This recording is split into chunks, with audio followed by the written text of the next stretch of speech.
महापालिकेच्या बजेटवरून आता चांगलंच वातावरण तापलं आहे. विरोधी पक्षनेते मंगेश चव्हाण यांनी आज पत्रकार परिषद घेऊन महापौरांच्यावर आरोपांच्या फैरी झाडल्या. महापौरांनी गटबाजीमुळे बजेट प्रशासनाला सादर केलं नसल्याचा आरोप मंगेश चव्हाण यांनी केलाय. तर येत्या 2 दिवसात हे बजेट प्रशासनाला सादर न झाल्यास प्रति महासभा घेऊन आम्ही बजेट प्रशासनाला सादर करू आणि ते अंमलबजावणी करायला भाग पाडू, असा इशारा सुद्धा मंगेश चव्हाण यांनी दिलाय. तसेच पालकमंत्र्यांनी आपल्या पदाधिकाऱ्यांना बजेट सादर का केलं नाही, प्रशासनाला पुस्तक का दिलं नाही याचा जाब विचारावा, असे आवाहन सुद्धा मंगेश चव्हाण यांनी केलं आहे. भाजपातील अंतर्गत गटबाजीमुळे हे बजेट पुस्तक सादर होत नसल्याचा आरोप सुद्धा मंगेश चव्हाण यांनी केला आहे. यामुळे विकास कामांवर परिणाम होत असून पावसाळा 1 महिन्यावर आला आहे, मात्र अजूनही बजेटचा पत्ता नाही. त्यामुळे विकास कामं करायची कशी, असा प्रश्नही मंगेश चव्हाण यांनी यावेळी उपस्थित केला आहे. सांगली महानगरपालिकेमध्ये नगरसेवकांची बॉडी अस्तित्वात येऊन गेली 4-5 महिने झाले, तर आज तागायत कोणत्याही प्रकारचं विकास कामाबद्दल म्हटला तर एकही काम सांगली महापालिकेमध्ये होऊ शकलं नाही. त्याचं कारण म्हणजे महापालिकेमध्ये वार्षिक बजेट जे मंजूर केलं जातं ते अद्याप बजेट मंजूर केलं नाही. जनतेसमोर नगरसेवकांसमोर ते बजेट सादर केलं नाही.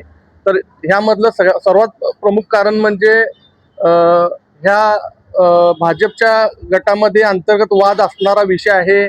एकमेकांबरोबर भांडणं किंवा पालकमंत्र्यांचा गट वेगळा, आमदारांचा गट वेगळा, खालच्या नगरसेवकांचा गट वेगळा, याला प्रमुख कारण या ठिकाणी हे दिसून आलं आहे.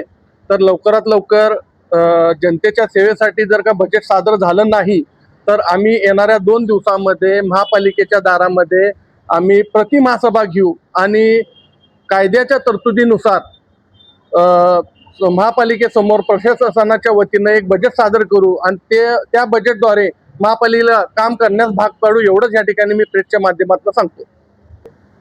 त्यामध्ये पालकमंत्र्यांचा गट वेगळा आहे, ह्यामध्ये आमदारांचा गट वेगळा आहे, शेतकरी इनामदार साहेबांचा गट वेगळा आहे. भाजपच्या 3 गट पडल्यामुळे आज महापालिकेसमोर बजेट सादर झालं नाही.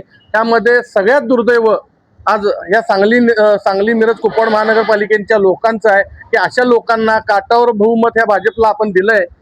तर लवकरात लवकर या लोकांनी वेळी शहाणं होणं गरजेचं आहे. यामध्ये नुकसान, यांच्या भांडणामुळे नुकसान या सांगली महापालिकेतल्या जनतेचं होत आहे, याचा विचार करणं खरोखर गरजेचं आहे. आज बजेट जर का लवकर सादर केलं नाही तर महिन्यावर पावसाळा येऊन थांबला आहे. एखादं काम मंजूर करायचं म्हटलं तर त्याला 1 महिन्याचा कालावधी जातो. मग ते काम मंजूर झाल्यानंतर पावसाळ्यामध्ये ही कामं होऊ शकत नाही. ह्याची तर जाणीव या सत्ताधाऱ्यांना असणं गरजेचं होतं, पण ह्या लोकांना ही जाणीव दिसत नाही. पालकमंत्री म्हणतात कुठला वाद नाही, बजेट 2 दिवसात सादर होईल, हे म्हणून सुद्धा आता 8 दिवस झाले. मग मार्च महिन्याच्या 31 तारखेला बजेट सादर होणं गरजेचं होतं. मग अद्याप का बजेट सादर झालं नाही ह्याची कारणं पालकमंत्र्यांनी द्यावीत. नाहीतर तुमचा प्रति महासभा होणार. महासभेमध्ये प्रशासनानं जे बजेट सादर केले त्या बजेटवर आम्ही महानगरपालिकेच्या अधिकाऱ्यांना काम करण्यास भाग पाडू.